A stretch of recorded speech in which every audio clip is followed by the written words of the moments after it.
قل يا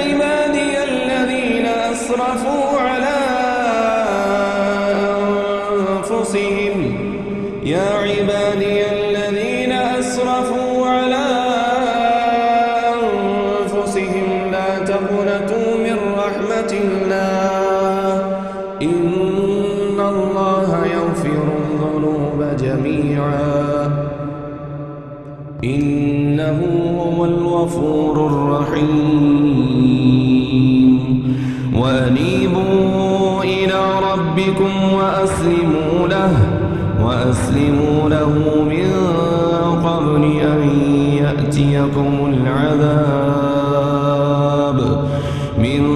قبل أن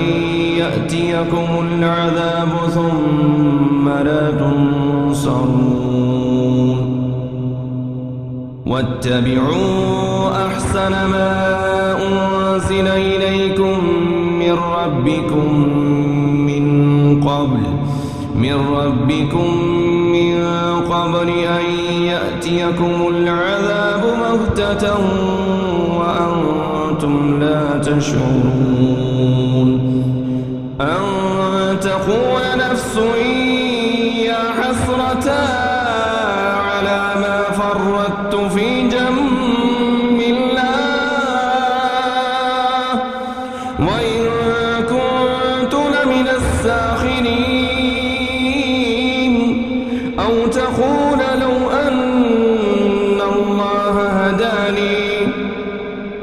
أو تقول لو أن الله هداني لكنت من المتقين أو تقول حين ترى العذاب لو أن لي كرة فأكون من المحسنين بلى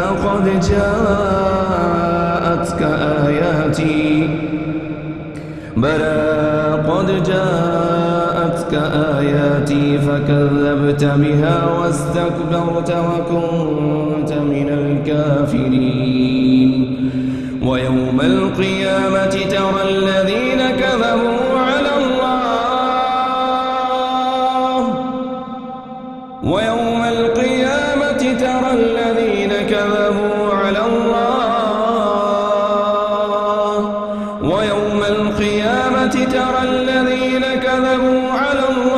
وجوههم مسودة أليس في جهنم مثوى للمتكبرين وينجي الله الذين اتقوا بمفازتهم لا يمسهم السوء ولا هم يحزنون الله خالق كل شيء